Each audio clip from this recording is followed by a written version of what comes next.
Assalamualaikum warahmatullahi wabarakatuh. Perkenalkan, nama saya Andi Muhammad Zulkifli, NIT 2433003. Kali ini saya akan menjelaskan tentang bagian-bagian pada Microsoft Word dan fitur beserta fungsi yang ada pada Microsoft Word. Baiklah, untuk bagian-bagian pada Microsoft Word yang pertama yaitu Quick Access Toolbar yang berada pada kiri atas jendela. Pada toolbar ini memiliki 3 ikon ya. Yang pertama, Save, Undo dan Redo, dan Customize Quick Access Toolbar. Kemudian yang kedua, Title Bar yang berada pada tengah paling atas Microsoft Word dan juga berfungsi untuk menampilkan nama beserta jenis dokumen yang sedang aktif. Yang ketiga, Window Management yang berada pada sudut kanan atas jendela, memiliki 4 tombol yaitu Close, Restore Down, Minimize, dan Ribbon Display Option. Kemudian yang keempat, Ribbon. Dan ribbon ini adalah kumpulan menu bar yang memiliki tombol-tombol pada perintah MS Word. Dan fungsi ribbon ini untuk mengelompokkan fitur-fitur dari Microsoft Word yang kemudian ditampilkan secara teratur. Pada ribbon memiliki 2 bagian yaitu menu bar yang terdiri dari Home, Insert, Design, Layout, References, My Links, Review, View, dan Help. Kemudian dialog box. Kemudian yang kelima, ruler atau penggaris yang merupakan fitur pengukur halaman dan berfungsi untuk mengatur tata letak halaman baik itu teks maupun objek. Kemudian yang keenam, worksheet atau lembar kerja. Pada lembar kerja ini berwarna putih ketika kita membuka lembaran baru. Kemudian kursor yang memiliki tanda garis tegak yang berkedip-kedip. Kursor ini berfungsi untuk menunjukkan posisi pengetikan atau posisi interaksi pada layar. Yang kedelapan, status bar. Pada status bar ini terdapat pada kiri paling bawah jendela Microsoft Word dan berfungsi untuk menampilkan informasi secara real time mengenai perintah yang sedang aktif pada dokumen yang sedang dibuka. Kemudian yang kesembilan, page view atau tampilan halaman. Tampilan halaman ini terdapat pada pojok kanan paling bawah Microsoft Word yang sebaris dengan status bar.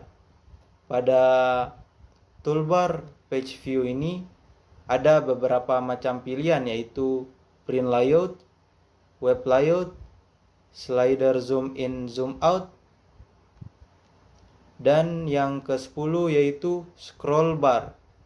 Scroll bar adalah bagian dari tampilan Microsoft Word untuk menggeser halaman. Itulah tadi bagian-bagian pada Microsoft Word. Sekarang fitur beserta fungsi yang ada pada Microsoft Word. Yang pertama, Save, yang digunakan untuk menyimpan laporan Word sesudah dikerjakan. Yang kedua, Open, yaitu untuk membuka file laporan yang sebelumnya kita simpan. Kemudian Save As, yang memiliki hampir sama fungsinya dengan Save, tetapi fungsinya untuk menyimpan sebagai laporan yang menggunakan nama baru. Kemudian Close,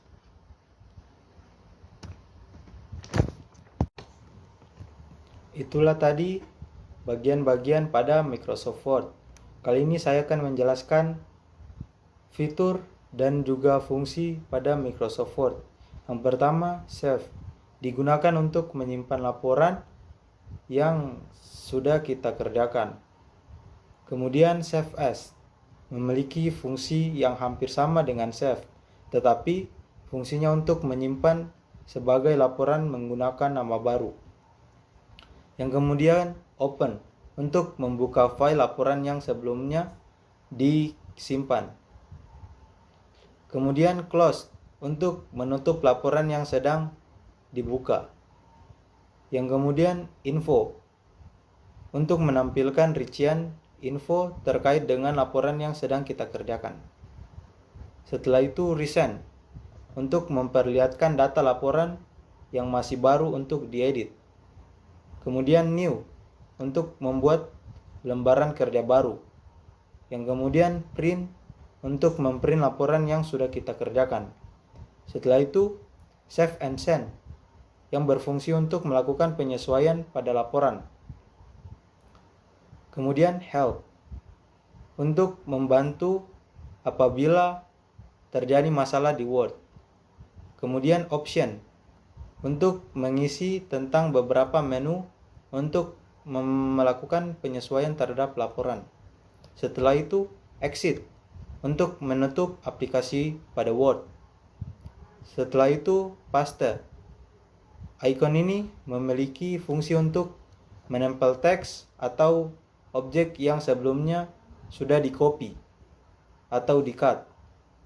Kemudian cut, pada bagian ini untuk memotong teks atau objek lainnya. Setelah itu copy, untuk menyalin atau mengopi teks atau objek. Yang kemudian format painter, dapat melakukan menyalin format pada halaman serta memakai halaman di halaman lain. Yang kemudian font, untuk mengatur jenis pada tulisan. Yang kemudian font size, untuk mengatur ukuran teks dengan ukuran yang diinginkan. Setelah itu grow font, untuk membesarkan ukuran font. Kemudian shrink font, untuk mengecilkan ukuran font. Setelah itu change case, untuk mengubah penggunaan huruf besar atau huruf kapital pada teks. Itulah tadi penjelasan dari saya. Terima kasih.